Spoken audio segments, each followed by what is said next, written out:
본 방송에서 제공하는 투자 정보는 투자 판단에 대한 조언입니다. 방송에서 제공하는 주식의 가치, 가격 상승 및 가격 하락에 대해서는 방송사에서 보장하지 않습니다.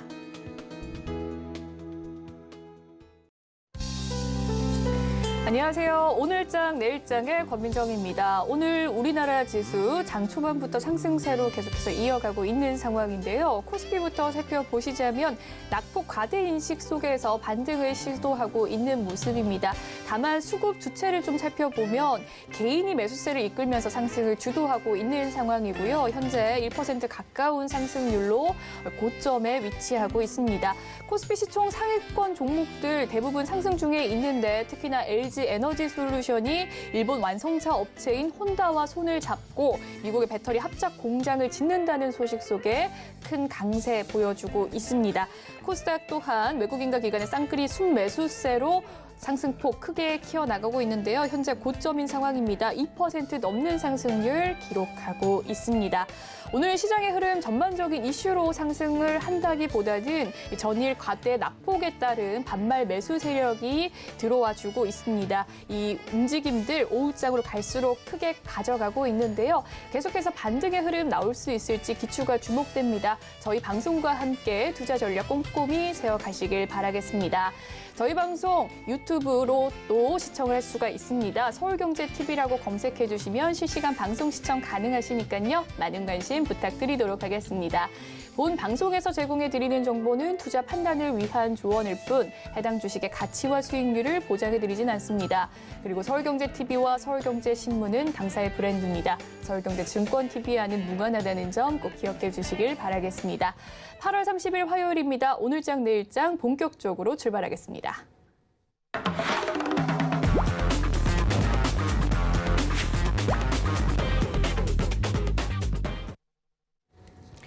이 시각 보도본부 시간이죠. 오늘은 김수빈 기자와 함께합니다. 어서 오세요. 안녕하세요. 네, 오늘은 어떤 헤드라인 들고 오셨을지 화면으로 먼저 살펴보도록 하겠습니다.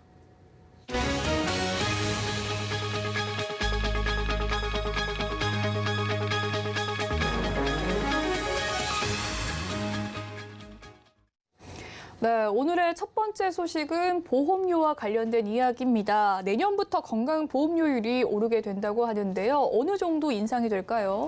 네, 내년도 건강보험료율이 올해보다 1.49% 인상이 됩니다. 이에 따라 직장 가입자 보험료율은 현행 6.99%에서 내년 7.09%로 오르게 됐습니다. 보건복지부는 간밤 건강보험정책심의위원회를 열고 내년도 건강보험료율을 만장일치로 결정했는데요.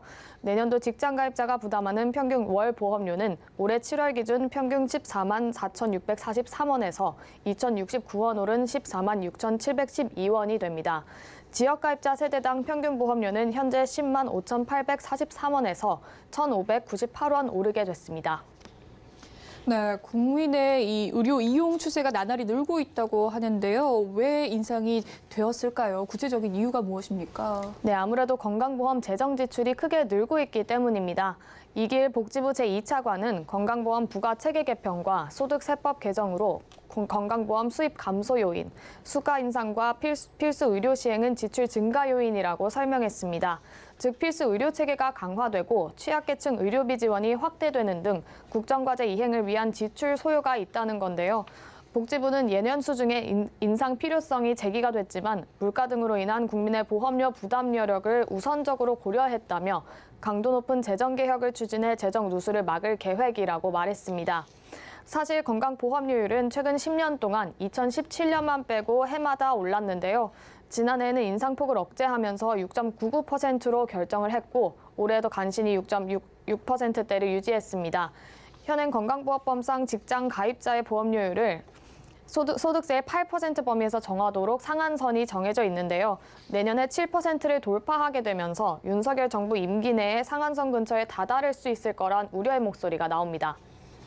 네, 10년 내내 계속해서 오르는 건강보험료율에 대해서 살펴봤고요. 두 번째 소식으로 넘어가 보도록 하겠습니다. 우리 밥상에 대한 이야기인데요. 이제 곧 추석입니다. 이 전통시장에서 차례상을 구매하는 게 더 싸다고요? 네, 고물가 시대에 이제 차례상에 대한 고민들이 좀 많으실 것 같습니다. 올해 전통시장 추석 차례상 마련 비용이 대형마트보다 저렴한 것으로 조사됐습니다. 소상공인시장진흥공단이 지난 17일에서 24일 전통시장과 대형마트 각각 37곳을 대상으로 추석 제수용품 27개 품목 가격을 조사했는데요. 그 결과 4인 기준 전통시장 추석 차례상 준비 비용은 평균 29만 5,668원으로 대형마트보다 18.6% 저렴한 것으로 나타났습니다. 조사 대상 27개 품목 중 18개 품목 가격이 전통시장에서 더 저렴했는데요. 고사리, 깐도라지는 각각 67.4%, 62.9% 쌌고 대추, 쑥주, 탕국육, 쇠고기도 34% 이상 저렴했습니다. 5개 분류로 구분해봤을 때는 전통시장의 채소류 가격이 대형마트에 비해 50% 가까이 저렴했고 수산물 육류는 각각 24%, 23% 정도 싼 것으로 나타났습니다.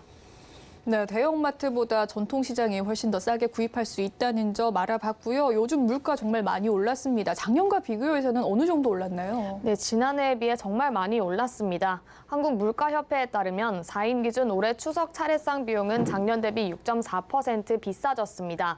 특히 이번 연도에는 봄철 가뭄과 여름철 폭염, 그리고 최근에 집중호우 등으로 인해 대부분의 품목이 지난해보다 비싼데요. 작년 추석 제수용품 가격과 비교를 해보면 전통시장은 10.4%, 대형마트는 2.7% 올랐습니다.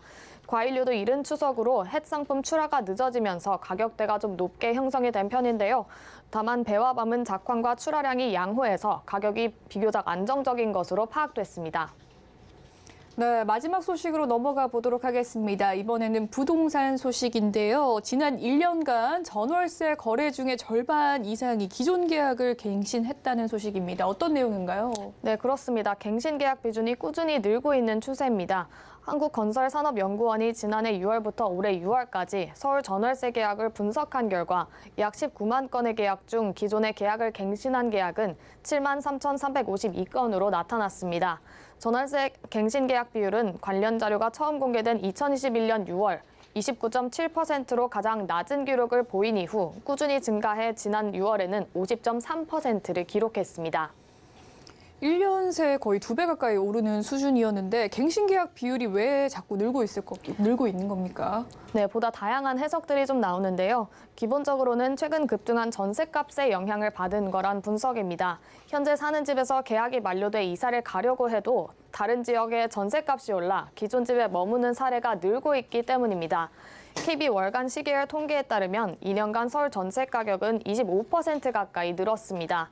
또 2020년 도입된 계약 갱신 청구권제가 시장에 자리를 잡았다는 해석도 나오는데요. 이는 임차인이 한 차례 2년 계약 갱신을 요구할 수 있는 권리로 임대료 인상이 5% 이내로 제한이 됩니다. 실제 6월 임대차 갱신 계약 가운데 청구권 사용 비율은 63% 정도에 달했습니다. 다만 임대차 계약을 갱신하더라도 청구권을 사용하지 않은 사례도 같이 늘고 있는데요. 다른 지역의 전셋값이 오른 상황에서 5%의 상한이 넘더라도 갱신 계약을 하는 게 낫다고 판단한 세입자가 많았을 거란 분석이 나옵니다. 네, 이 시각 보도본부 오늘은 김수빈 기자와 이야기 나눠봤습니다. 말씀 잘 들었습니다. 감사합니다. 이 시각 증시 시황 브리핑 해드리고 서울경제TV의 특징주 소개해드리는 시간입니다. 이 시각 시황 브리핑 시간인데요. 김혜원 캐스터가 준비하고 있습니다. 안녕하십니까. 캐스터 김혜원입니다. 네, 잭슨홀 미팅으로 인한 그 충격으로 인해서 양대 시장이 전일 큰 폭의 하락세가 나타났습니다. 다만 오늘은 낙폭이 과도했다라는 인식과 함께 또 달러의 반락으로 인해서 전일 미증시와는 다른 흐름이 보여지고 있는데요. 자세한 이 시각 지수 상황부터 살펴보도록 하겠습니다. 네, 코스피 지수가 5호장에 다시 한번 상승폭을 확대해주고 있습니다. 현재 0.94% 오른 2,449포인트대에서 거래가 되고 있고요.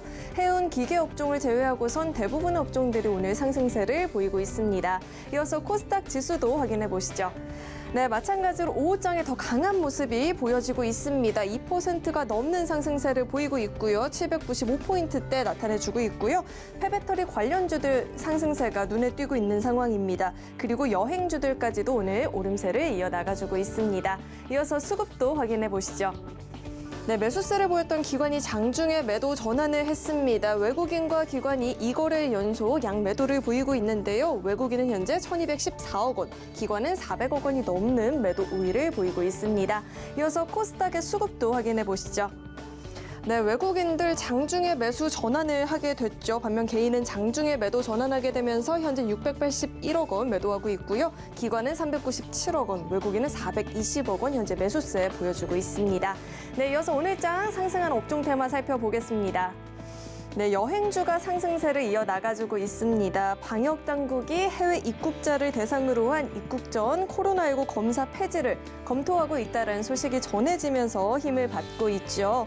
현재 해외 입국자는 입국적 48시간 내에 PCR 검사 또는 RAT 검사를 통한 음성 확인서를 제출을 해야 되고 입국 후에는 또 24시간 내 PCR 검사를 추가로 받았어야 됐는데요. OECD 국가 중에 한국과 일본만이 현재 입국 전 검사를 의무적으로 진행을 하고 있다라고 합니다. 하지만 일본은 오는 9월 7일 이를 폐지한다라고 하죠. 이에 한국도 감염병 자문위 4차 회의에서 폐지를 논의했다라고 합니다. 관련주들이 상승세를 이어나가주고 있고요. 하나투어 현재 8% 넘는 오름세, 롯데관광개발도 5.93%대 상승세 보여지고 있고요. 그 밖에도 레드캣 투어, 3존 여행 모두 4%대 오름세를 유지해주고 있습니다. 이어서 하락하는 업종 테마 살펴보겠습니다. 네, 가스 관련주들은 오늘 쉬어가는 모습입니다. 정부가 10월 도시가스 요금 인상폭을 확대한다라는 소식이 전해졌었죠.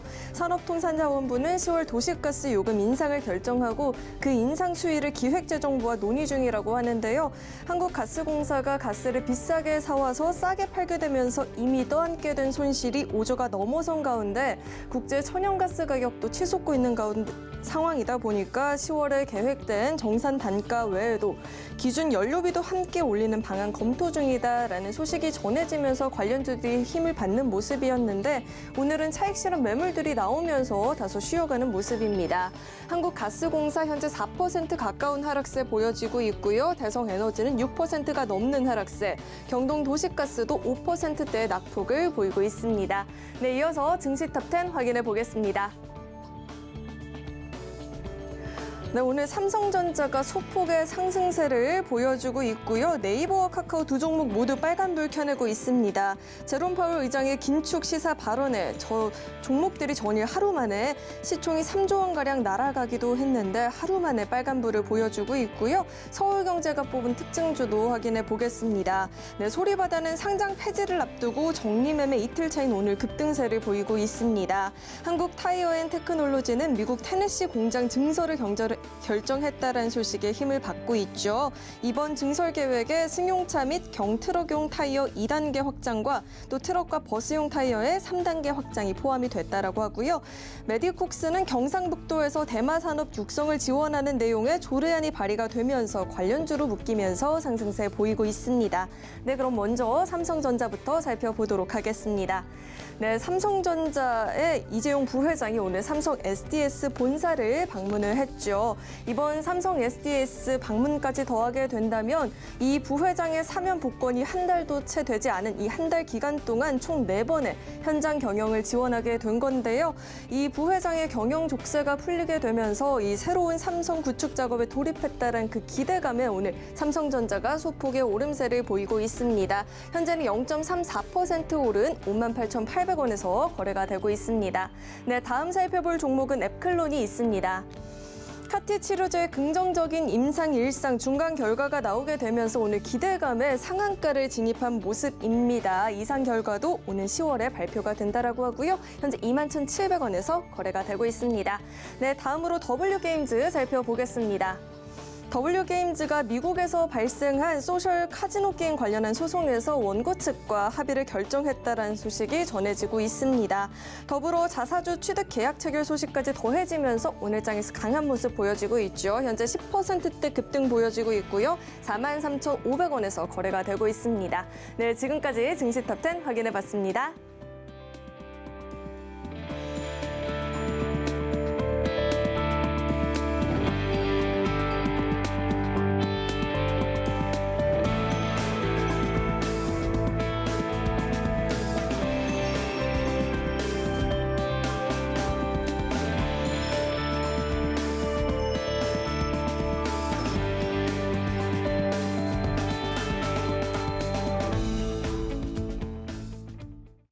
이 시각 외국인과 기관의 수급 상황 살펴보는 수급 포착 시간으로 넘어가 보도록 하겠습니다. 오늘은 다올투자증권 영업부 이송훈 차장님 연결되어 있습니다. 안녕하세요, 차장님. 네, 안녕하십니까? 네, 수급 상황 살펴보고 왔습니다. 종목별 흐름은 어떻습니까? 종목별로 봤을 때는 오늘 좀 2차 전지 그리고 자동차 종목 쪽으로의 관심이 많이 높은 상황인데요. 우선 제 외국인들이 가장 많이 사는 종목 중에 하나가 지금 바로 LG 에너솔루션입니다. 오전에 다 이슈로 좀 들었을까 생각이 되고 있는데 LG 에너솔루션이 일본의 혼다와 함께 미국의 배터리 합작 공장을 짓는다는 얘기가 나왔죠. 그러면서 오늘 LG 에너솔루션의 외국인들의 매수세가 강하게 좀 몰리고 있고. 아시다시피 8월 달만 이번 달만 본다고 하더라도 외국인들이 순매수 1위가 바로 이제 LG 에너솔루션인데요. 이런 관심에 대한 이슈, 이런 이슈에 대한 전후로 봤을 때도 LG 에너솔루션이 지금 외국인들 눈에는 가장 매력적으로 좀 보이는 그런 상황이지 않을까라고 생각이 되고 있고, 내년 상반기에 착공에 들어가면서 2025년이죠. 2025년 말부터 이 파우치 배터리 셀과 모두를 양산을 한다는 그런 계획을 좀 밝혔다라고 볼 수 있겠고, 아시다시피 지금 인플레이션 감축 법안 발효에 따라서 북미 내에서도 수입산 전기차 모두 보조금 혜택 대상에서 지금 제외됐는데, 그렇기 때문에 현지에서의 어떤 생산이나 이런 부분이 중요한 시기가 지금 현재는 그런 시기 때 그 LG에너솔루션이 적정한 시기에 지금 합작 공장을 짓는다는 얘기가 들려와서 수급적인 면에서 관심을 받고 있다고 생각되고요. 그 다음에 외국인과 기관이 중소형 업체 중에서 나노신소재를 공동으로 지금 매수를 하고 있는데, 이 나노신소재에 대한 관심이 최근에 많이 뜨겁습니다. 오늘 주가도 많이 가고 있고요.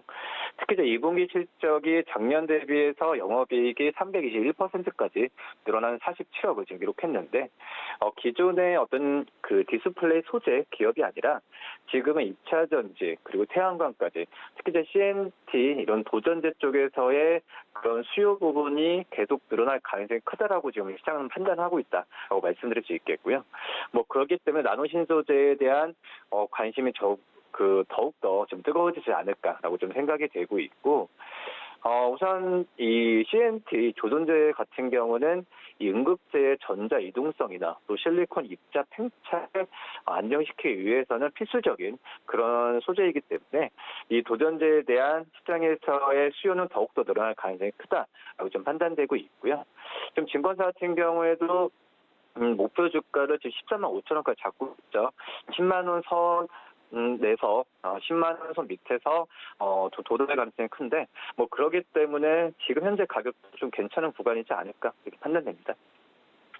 네, 이 시각 수급 특징주의 흐름들 살펴봤습니다. 오늘은 2차 전지와 자동차 관련주의 수급이 좀 쏠리는 모습이다라고 말씀을 해주셨고, 그에 따른 또 LG 에너지 솔루션과 나노 신소재에 대한 자세한 분석 도와주셨습니다. 그렇다면 차장님께서 포착한 특징주 어떤 종목일까요?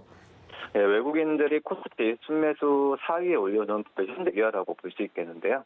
현대위아 같은 경우에도 2분기 실적이 자동차 부분 쪽은 약간 제한적인 상황으로 갔었고 기계 부분 쪽이 선방을 했다 판단되고 있는데, 우선 현대위아 같은 경우에도 지금 자동차 쪽은 다시 한번 레벨업 가능성이 있기 때문에 기본적인 기계 쪽과 자동차 투트랙으로 실적이 잘 잡힐 가능성이 하반기 때 있다라고 생각이 되고 있습니다. 특히 하이브리드 핵심 부품이라고 할 수 있는 엔진에 대한 수요 부분 같은 경우에는 말이 필요 없겠죠. 친환경차든 내연기관차든 수요가 그룹사 내에서 재조명되고 있기 때문에 현대위아는 안정적인 실적에 대한 증가세가 나올 가능성이 있다고 판단되고 있고요. 지금 이제 2분기 때는 상반기 때죠. 전체적으로 본다면 러시아, 중국 전체적으로 이 지정학적 리스크도 있었고 코로나 영향도 있었고 실적에 대한 우려가 실적에 대한 부분이 주가에 안 좋게 반영됐는데, 이런 우려감은 실적 발표와 함께 충분히 해소되지 않았나라고 좀 생각이 되고 있고요. 또 이제 현대차 그룹이라는 든든한 고객사를 통해서 전기차 신공장 여러 가지 가동률이 올라간다고 한다면 분명히 현대위아에 대한 관심은 더욱더 뜨거워질 가능성이 크다라고 좀 생각이 되고 있습니다. 매수가는 104,800원, 목표가는 82,000원, 손절가 68,000원 말씀드립니다. 네, 이성훈 차장의 포착 특징주는 현대 위아였고요. 그에 따른 투자 전략까지 들어봤습니다. 지금까지 다올투자증권 영업부 이성훈 차장과 함께했습니다. 말씀 잘 들었습니다. 네, 감사합니다. 네, 오늘 시장을 주도하는 업종과 이슈에 대해서 심층 분석해보는 마켓 로드맵 시간으로 넘어가 보도록 하겠습니다. 식품업계가 가격 인상을 서두르고 있는 상황 속에서 투자 전략 세워보도록 할 텐데요. 메리츠증권 강남센터의 항혜수 차장 연결되어 있습니다. 안녕하세요, 차장님. 네, 안녕하세요. 네, 올 들어서 이 국제 유가와 곡물 가격 급등이 수익 물가를 좀 밀어 올리고 있습니다. 한은 역시 곡물가 상승이 물가에 좀 상당한 압력으로 작용하고 있다고 봤는데요. 최근 글로벌 곡물 가격의 추세 어떻습니까? 우선 곡물 가격은 말씀해주신 대로 유럽의 에너지 가격, 특히 LNG 가격 상승이 나타나면서 이에 따른 곡물 생산이 감소되는 효과, 인플레이션, 에너지 인플레이션이 곡물 인플레이션으로 이어지는 흐름이 나타났다라고 보시면 될 것 같습니다. 하지만 4대 곡물가는 6월 이후에 점점 하향 안정화 흐름을 보이고 있는 상황인데요.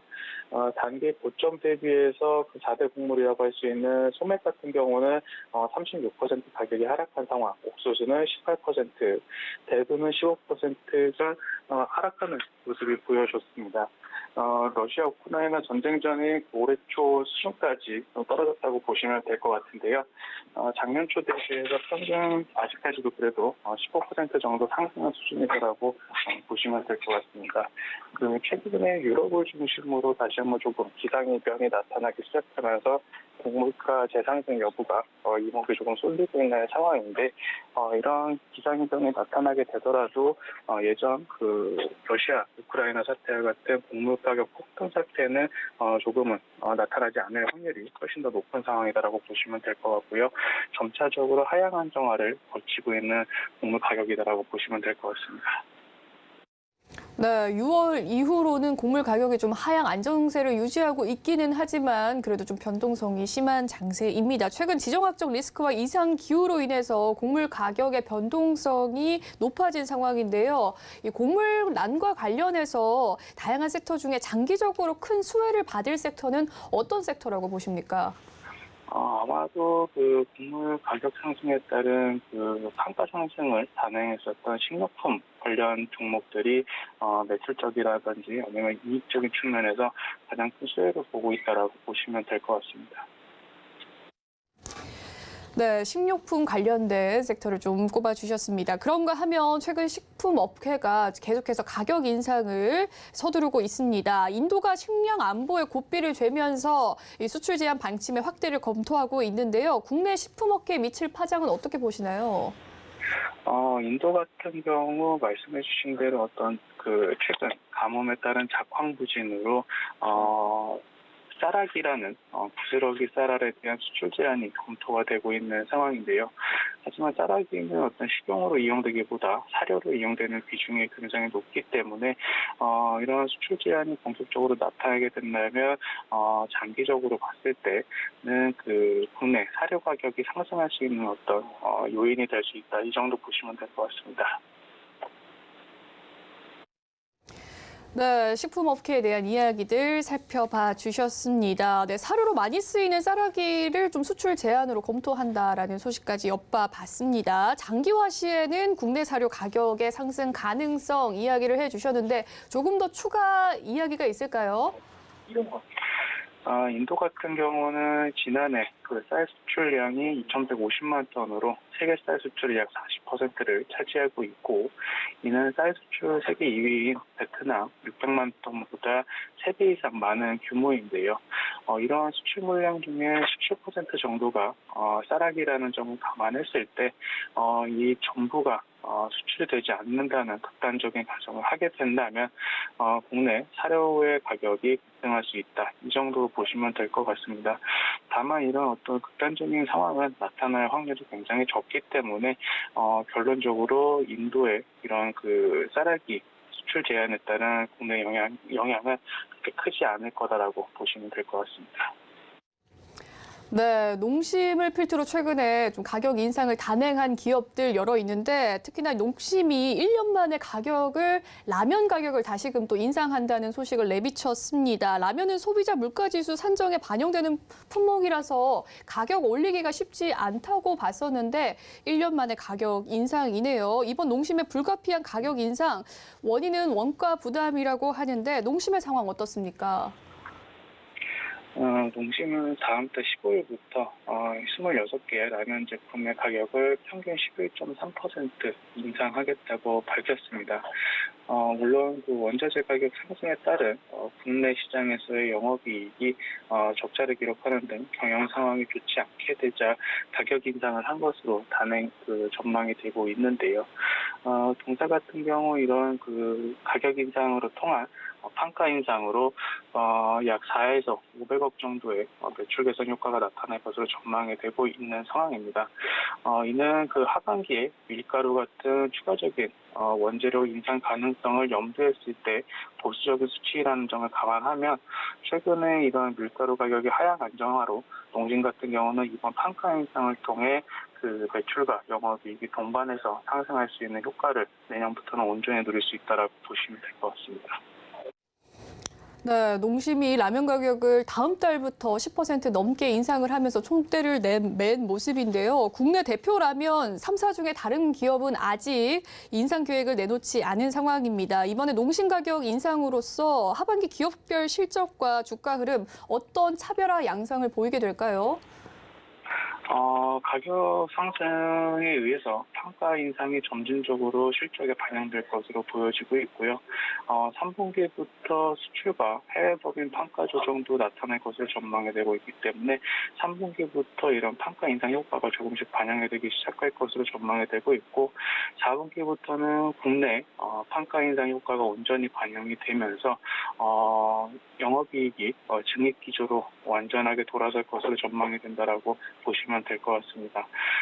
초기에 말씀드렸다시피 최근에 원자재 곡물 가격이라든지 일부 원재료들이 가격이 하향 안정화 추세를 겪고 있는 점을 감안을 했을 때는 내년부터는 판가 인상에 따른 높은 마진율도 기대해 볼 수 있다 이렇게 보시면 될 것 같습니다. 네, 농심의 이 라면 가격 또 식품의 인상 속에서 당장 3분기부터 점점 이제 주가에 반영이 될 수 있을 것이다라는 이야기를 해주셨고요. 4분기부터는 판가 인상 효과가 완전히 반영될 것이다라는 예측해 주셨습니다. 또 전문가들은 하반기 국내 식료품 물가가 8% 이상 상승할 것으로 내다봤는데요. 관련 섹터엔 어떤 요인으로 작용하게 될지 탑픽 종목과 함께 투자 전략 세워주시죠. 우선 이렇게 가격 인상을 하게 된다면 말씀드린 대로 식료품 업종의 이익 개선 효과가 본격적으로 나타날 것으로 전망이 되고 있고요. 이에 따라서 관련된 종목에 투자를 하신다면은 대표적인 식료품 업체 CJ 제일제당을 고려하시는 것이 좋을 수 있다 이렇게 말씀을 드리겠습니다. CJ 제일제당 같은 경우는 2분기 실적 발표가 있었는데 시장의 컨센서스를 상회하는 호실적을 발표를 했습니다. 영업이익은 원가 부담에도 불구하고 판가 인상 효과로 어느 정도 상쇄가 되면서 오히려 이익단이 높아지는 그런 모습을 보여주셨는데 인사 같은 경우는 이번에 판가 인상 효과를 통해 그리고 식료품 가격이 하향 안정화되는 것을 통하여 3분기, 4분기로 내년까지 꾸준한 높은 영업이익을 달성할 가능성이 높다라는 점이 긍정적이다라고 말씀드릴 수가 있겠고요. 따라서 이런 원재료들의 가격이 특별한 등이 없는 이상 CJ제일제당 같은 경우는 꾸준한 이익 성장을 할 수 있는 종목이다 이렇게 보시면 될 것 같습니다.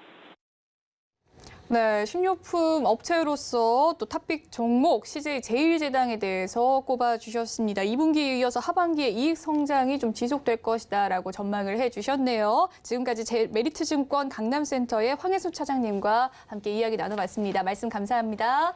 감사합니다. 네, 계속해서 최근 또 곡물 가격 인상에 따른 또 식료품 가격이 인상이 있었는데요. 음식료 업종들 흐름 살펴보도록 하겠습니다.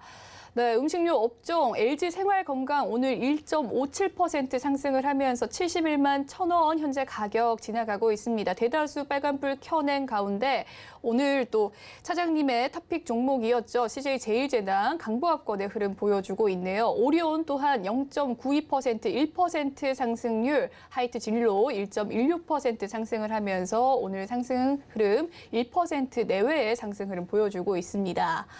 네, 계속해서 살펴볼 음식료 업종 농심입니다. 네, 라면 가격 다음 달부터 또 상승을 하겠다라고 밝힌 가운데 농심 오늘은 2% 하락하는 흐름 보여주고 있습니다. 현재 가격 30만 2,500원 지나가고 있고요. 오뚜기는 약보합권, 네이처셀은 19% 넘는 상승 보여주고 있습니다. 다음은 사료 관련 업계입니다. CJ제일제당 역시나 강보합권이고요. 선진이 오늘 강보합권의 흐름 보여주고 있는 가운데 한일사료 오늘 4.53% 하락하는 흐름 보여주고 있습니다. 팜스토리 또한 2.5% 하락하네요. 네, 제한제당은 약보합권에 거래되고 있습니다. 네, 계속해서 사료 관련주들 살펴보시죠. 팜스코 0.77% 강보합권의 흐름 보여주고 있고요. 시티바이오 0.39% 상승하고 있는 가운데 이지홀딩스와 사조동아원, 이지바이오까지 약보합권의 흐름 오늘자 보여주고 있습니다.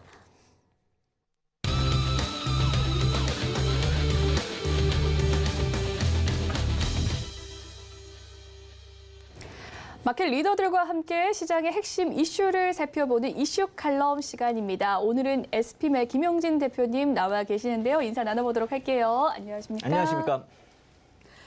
네, 9월의 투자 전략에 대해서 함께 이야기를 나눠볼까 하는데요. 잭슨홀 미팅의 이벤트 굉장히 놀라웠습니다. 어제자 2% 넘는 하락세 보여줬는데 다시금 좀 반등세 나오고 있지만 시장에는 충격을 준 것 같아요. 내년에 좀 금리 인하 가능성에 대해서는 어떻게 보십니까? 네, 이제 금리 인하 가능성이 원래는 내년 1분기 정도 저도 여기 와서 이제 점도표 보고 또 CME 패드워치 툴 보면서 그렇게 예상을 했었는데 이제 그걸 넘겨버렸습니다. 네. 지금 패드워치 툴 봐도 좀 이따 다시 부연 설명드리겠지만 7월까지 없어요. 금리 인하가. 네. 예, 다 조정이 돼버렸습니다. 그러다 보니까 시장 전체가 흔들려버리는 그런 상황이다 이렇게 보시면 되고요.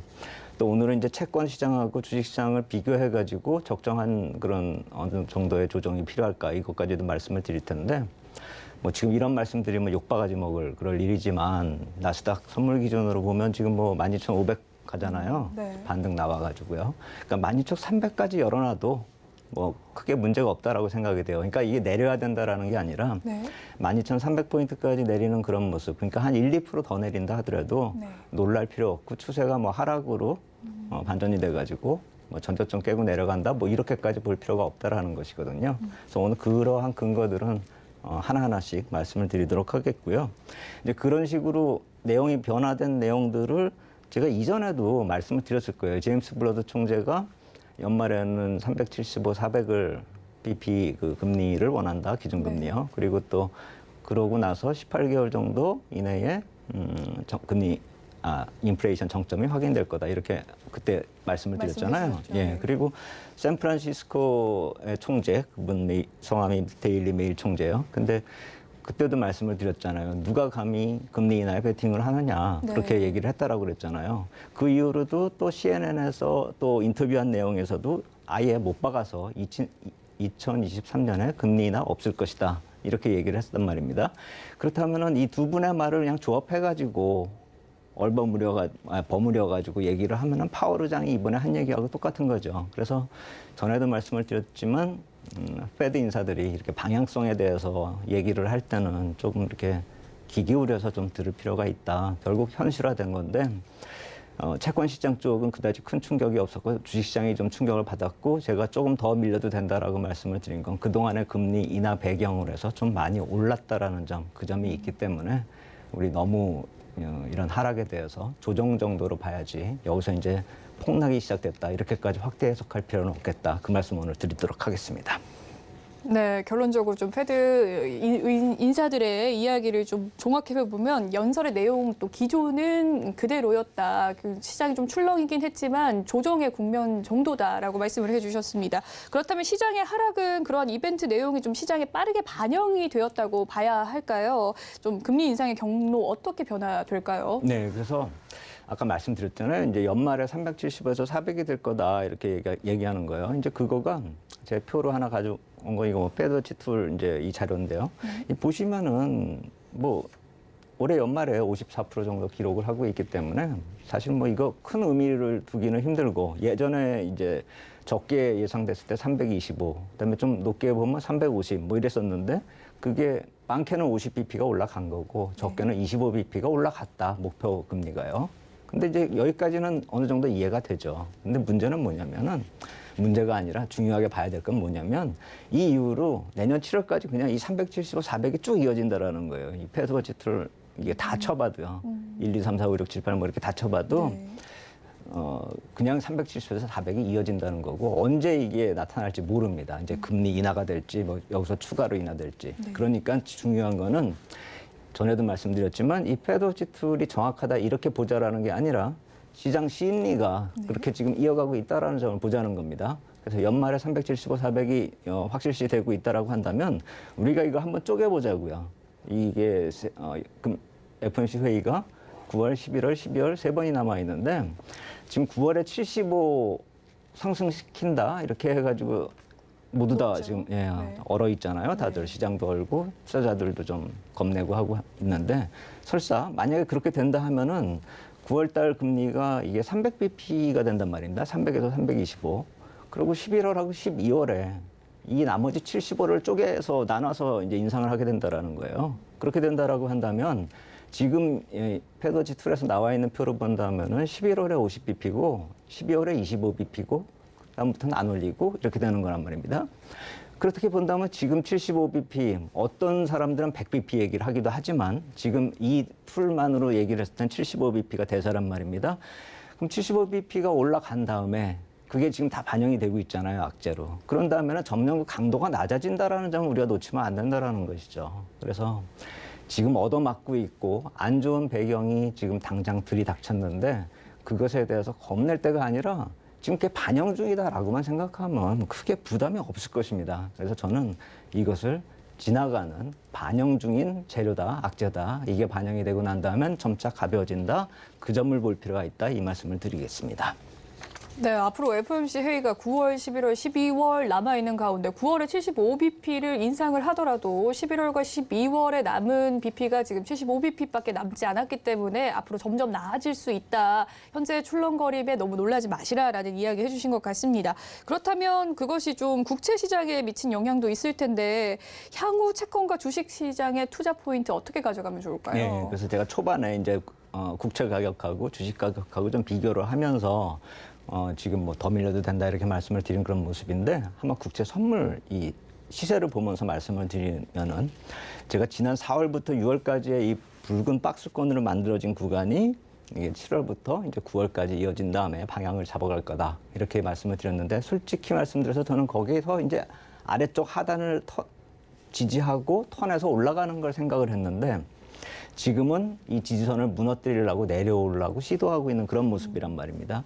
그리고 제가 이 붉은색 점선이 한 11월경에 올 거다 이렇게 말씀을 드렸었는데 왜냐하면은 논리가 단순합니다. 그 당시에 기준금리 예측치는 350bp가 대세였습니다. 그리고 이 붉은색 점선이 위치한 데가 3.5%, 10년물 국채금리 3.5% 한 자리입니다. 그렇기 때문에 기준금리가 350에서 375가 된다라고 한다면 최소한 여기까지는 도달한다라는 것이죠. 그리고 더 내려갈 확률이 높죠. 왜냐하면 10년물 스프레드가 한 50bp 정도 또는 한 75bp 정도 차지할 테니까요.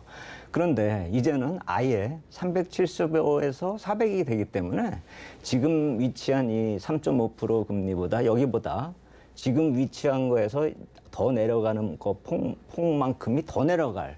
그러니까 그림으로 말씀드리면 지금 현재 위치가 여기인데 이 붉은색 점선까지의 내려가는 폭을 내려가서 좀 더 추가적으로 더 그만큼 내려갈 수 있다라는 그 얘기 말씀을 드리는 거거든요. 그러니까 지금 시장이 충격을 먹은 이유는 거기에 있습니다.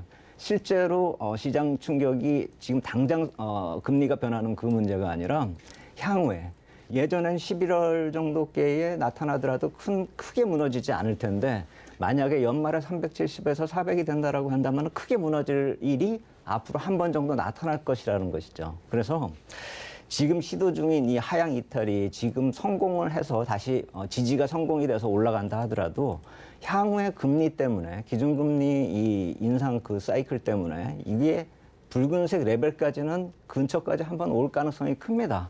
그래서 반등이 나오더라도 그러니까 국채 시장 쪽에서 반등이 나오건 주식 시장에서 반등이 나오건 한 번 정도는 이 테스트에 들어갈 공산이 크다. 그러니까 국채 가격 쪽을 기준으로 해서 이 붉은색 레벨 정도 테스트하는 그런 기간, 그게 주식시장으로 얼마가 될지 모르겠지만 항상 같이 움직이는 건 아니니까요. 제가 12,300 정도가 정상적이다라고 말씀을 드린 건 이 국채 선물 가격 이 현재 레벨이 예전에 6, 7월 정도의 이 레벨을 감안을 한다면 그 당시에 나스닥 선물이 12,300이었기 때문에 말씀을 드린 겁니다. 근데 만약에 기업의 펀드멘탈이 개선이 된다라고 한다면 그거보다 높아질 수도 있겠죠. 하기 때문에 그것이 무조건 직접적으로 대입되기 때문에 이게 붉은색 점선으로 간다 해서 나스닥도 전저점 테스트다 이렇게 볼 수는 없는 것이죠. 다만 국채 선물 시세가 그 정도 움직여준다면 시장 전체적으로 그러니까 자산 시장에 지금 기초가 되고 있는 것이 국채 선물이기 때문에 그 정도의 움직임이 반영이 된다라고 한다면 자산 시장 전체적으로 돌아설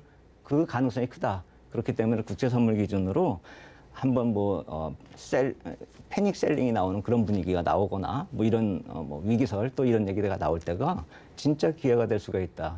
그 10년물 국채 선물 기준으로 3.5가 일단 넘어가는 시점부터는 공포가 아니라 기회로 볼 필요가 있다라는 점 우리가 생각하면서 국채 선물 시세 계속 지켜볼 필요가 있겠고 이 이전에 이 푸른색 점선에서 분할 매수 들어간 분들 계실 거예요. 아마 제가 그때도 말씀을 드렸던 게 여기는 분할 매수 해도 되는 자리고 본격적인 매수는 이 자리다 이렇게 말씀을 드렸기 때문에 이번에 물렸다 하더라도 겁내실 필요가 없습니다. 본격적으로 들어갈 자리가 아직도 남아있기 때문에 국채 선물이나 주식시장이나 향후에 나타나는 하락에 대해서는 크게 겁내실 필요 없겠다 이렇게 말씀을 드리겠습니다. 네, 그럼 말씀에 따르면 향후에 다시금 좀 공포 시장이 좀 조성이 되면서 패닉셀이 나타날 수 있다, 위기가 도래될 수 있다라는 말씀을 해주신 것 같은데, 한 11월쯤이라고 보면 될까요? 시기가 언제쯤일까요? 조금 궁금하네요. 네, 그래서 제가 이제 말씀을 드리는 게 아까 본 그 그래프에서 논리적으로 따져보면은 금리가 실제로 기준금리보다 더 이제 올라가야 되기 때문에 그러니까 기준금리가 375만 원, 아까 스프레드를 75나 50이나 이렇게 잡아야 된다고 말씀드렸잖아요. 이제 그런 추세대로 이 하향 이탈한 다음에 그 가격이 갈 때까지를 감안한다면 제 예측이 좀 이번엔 틀렸습니다. 제가 9월까지 가면은 마무리된다고 그랬는데 이제 금리 인하 시점이 거의 1년 뒤까지로 미뤄진 시점이기 때문에 이 기간도 많이 늘어질 겁니다. 기간이. 그러니까 제 생각에는 여태까지 움직였었던 이 변동폭만큼이 또 추가적으로 움직여야 된다라고 우리가 좀 봐야 되기 때문에 그리고 마지막으로 금리 인상이 되는 시점이 12월이기 때문에 그보다 한 달 먼저 저점을 칠 것이라는 건 제가 전에도 말씀을 드렸지만 그렇기 때문에 11월까지는 그러니까 제가 이전에는 여기서 턴해가지고 위로 올라가면서 박스권을 만들어주면서 350bp 기준으로 해가지고 마무리될 거다 이렇게 말씀을 드렸지만 이제부터는 그게 좀 논리가 틀려지는 것이죠. 11월까지로 계속 연장을 해서 이 아래쪽으로 기간 조정이 국채 쪽에서는 이뤄질 수가 있다는 점을 봐야 되는 것이죠. 물론 반등이 나와서 이 붉은색 선 21선까지도 2편까지도 반등이 나올 수가 있겠죠. 하지만 중기적으로 보면 좀 이 맞으면서 흘러내리면서 이 붉은색 점선 이후로 좀 더 그 이하 쪽으로 내려가는 그러니까 향후에 추가적으로 한 2달 정도의 기간을 좀 봐야 될 것입니다. 그래서 마지막으로 저점을 형성하는 걸 11월 정도, 그러니까 기간은 비슷합니다. 어차피 12월에 고점을 형성할 테니까요, 금리가. 그래서 11월 정도로 생각을 하시면 될 것 같고 또 중요한 거는 제가 아까 이게 변동수가 또 생길 수가 있는 게 뭐냐면은 9월 FOMC 회의 때 만약에 점도표를 또 바꿔버릴 수가 있어요, 얘네들이요. 얘네들 말고 이분들이요. 패드 인사들이요. 그래서 이 패드 쪽에서 이번에 말 바꾼 건 확실합니다. 제가 1분기에 점도표 그렇게 그려놨어요. 그분들이. 네. 그렇게 해놓고선 이거 따라하지 말라고 해서 제가 내로남불이라고 그랬잖아요. 그랬죠. 근데 이제는 2023년까지 금리 변화 없다, 금리 인하 없다라고 한다면 점도표 그렇게 이번에 찍어줘야 돼요. 9월달 FOMC 회의 때. 분기 말이기 때문에 9월 FOMC 회의 때 점도표가 나올 거란 말입니다. 네. 그렇기 때문에 그 점도표 확인하고 난 다음에는 시장이 정말로 이분들이 2023년까지 금리 동결하는구나 하고 시장이 그거에 따라 움직일 것인지, 만약에 이번에도 또 봤는데 그 이전에 금리 인하가 나타난다 한다면 시장 또 한 번 혼란스러울 것입니다. 그렇겠네요. 예, 네. 그때는 상승적으로 혼란스럽고 국채 시장 또 혼란이 시작이 될 겁니다. 갑자기 급등을 하겠죠. 네. 그렇기 때문에 9월 FOMC 회의 때 정말로 중요하게 봐야 될 게 다시 또 점도표로 포커스가 맞춰주는 것이고, 네. 9월 FOMC의 비중이 예전에 봤을 때 9월은 그냥 흘러가는 거라고 생각을 했어요. 왜냐하면 12월에 금리 결정이 마지막이니까요. 하지만 이번에 9월 FOMC 회의 비중이 이 파월 의장의 그 이벤트 때문에 상당히 높아졌다라는 것이죠. 그리고 9월 말부터 시작해서 나타나는 그런 금리 지표들, 경제 지표들도 상당히 중요하다라고 생각이 되는데, 그래서 제가 말씀을 드리려고 표 하나 가져온 게 네. PCPI 지표가 이게 네. 이벤트 그날 공개된 자료예요. 근데 그날이요. 근데 그날 파월 의장 때문에 완전히 묻혀버렸습니다. 하지만 여기서 긍정적인 시그널이 지금 나타나고 있거든요. 이게 뭐냐면은 PCPI 지표, 푸른색 지표가 있고, 또 하나는 붉은색 지표의 PCPI죠. 에너지하고 식품 가격 제외한 거예요. 네. 근데 이거는 벌써 상당 전부터 이미 고점을 친 상태인데 지금 전체 PCPI가 처음 내린 건 마찬가지입니다. 이번 달에 7월 달에. 그렇네요. 왜냐하면 그 이전에 최고점이었으니까요. 이게 거의 6.8까지 기록을 했었고, 이번 달에 이제 6.3 정도로 내려온 것이고, 이 코어 같은 경우는 2월 달에 고점을 치고 계속 좀 내려오고 있는 그런 모습이고요. 근데 8월 달에 에너지 시세들을 놓고 보면 이 푸른색 선도 이제 하락을 좀 더 진행을 시킬 거라고 생각이 돼요. 그리고 8월 지금 현재 나타나고 있는 우리 에너지 시세들을 보더라도 내추럴 가스 빼고는 그다지 큰 시세 나타나고 있는 게 없기 때문에 이게 7, 8월 지나면서 지표가 나올 때는 그때가 FOMC 회의하고 엮인단 말입니다. 그렇게 보면은 7, 8월 지표가 나오고 그 FOMC 회의하고 엮이기 때문에 인플레이션 지표가 어떻게 변화되느냐에 따라서 또 점도표가 틀려진다라는 것이죠. 그래서 점도표가 중요한 건 확실하고, 그때까지 나타나는 그 경제 지표들이 나타나면은 시장이 왜 변동하냐면은 점도표가 이번에 어떻게 될 것이다라고 예상들을 하면서 네. 인플레이션 지표를 보면서 시장이 또 변동성을 키울 겁니다. 네. 그래서 이 월말 월초에 나타나는, 그러니까 PCPI 벌써 나왔는데 네. 오늘부터 시작해가지고 9월 첫째 주까지 나오는 경제 지표들이 상당히 시장을 흔들 것이라는 점도 우리가 좀 생각할 필요가 있겠다, 이렇게 생각이 됩니다. 네, 계속해서 경제 지표에 좀 주목을 하면서 점도표가 중요하겠다라는 생각이 드는데요. 그리고 또 전도표를 바꿔버리면 할 말이 없는 상황이 그렇게 됐네요. 됩니다. 네. 맞습니다. 하지만 최근에는 또 코스피가 상대적으로 좀 강세의 흐름을 보여주고 있습니다. 이것은 좀 조정기에 나타나는 일시적인 현상일까요? 네, 제가 항상 조정이 나타나면 코스피가 상대적으로 좀 강해 보이는 그런 착시 효과가 있다라고 말씀을 드렸어요. 그거는 오른 게 없기 때문에 덜 내리는 것이고, 변동폭이 좀 적을 뿐입니다. 나스닥 같은 경우 변동폭이 코스피 대비 상당히 크기 때문이고, 제가 이 표를 만든 그것을 예전에 한번 말씀을 드렸는데, 기준 날짜가 2021년 5월에 정점을 치고 난 다음부터 코스피하고 나스닥의 수익률 갭을 나타낸 표시입니다. 근데 이게 5월 저점 때는 5월 때도 조정을 보였으니까요. 올해 그때 이제 거의 이 디커플링이 아래 녹색 표거든요. 근데 여기가 거의 제로잖아요. 그런 다음에 시장이 상승을 하면은 갭이 계속 벌어집니다. 그래가지고 8월 16일에 16%까지 벌어졌거든요. 그게 이번에 하락을 하면서 좀 좁혀진 거기 때문에 큰 의미를 둘 필요는 없습니다. 하지만 중요하게 봐야 될 것은, 이번에 만약에 향후에 반등이 나온다라고 하면 금리 관련해서 반등 요인이 환경이 형성이 될 겁니다. 금리가 하락하거나 뭐 중립 수준에서 머문다 이렇게 될 경우에는 다시 한번 이 IT 관련 성장주가 다시 한번 뜰 수가 있습니다. 왜냐하면 금리 때문에 내렸기 때문에 네. 금리가 호재가 되면 그쪽이 올라갈 겁니다. 그렇군요. 그래서 코스피가 상대적으로 강세다 해서 지금 주도 성격의 주식들을 보는 게 아니라 향후에 금리가 반전되면서 재료가 변하려면은 나스닥이 올라가려고 하고 본격적인 상승이 되려고 한다면은 금리 환경이 변화돼야 된다라는 점에서 놓고 본다면 금리에 민감한 성장주들이 다시 반등을 이끌 거라는 점을 포커스 맞추고 포트폴리오 전략 생각해 볼 필요가 있다. 이렇게 말씀을 드리겠습니다. 네, 향후 반등할 시에는 다시금 또 IT와 반도체 관련으로 좀 수급이 쏠릴 수 있다라는 점 염두에 주시고 투자 전략 세워가시면 좋을 것 같습니다. 지금까지 SPM 대표 김용진 대표와 함께했습니다. 말씀 잘 들었습니다. 감사합니다. 본 방송에서 제공해드리는 정보는 투자 판단을 위한 조언일 뿐 해당 주식의 가치와 수익률을 보장해드리진 않습니다. 그리고 오늘 준비한 소식은 여기까지고요. 잠시 후 마감 임박 60분의 승부도 많은 시청 부탁드리겠습니다. 저는 목요일 2시 생방송으로 다시금 찾아뵙도록 할게요. 시청해주신 여러분 고맙습니다.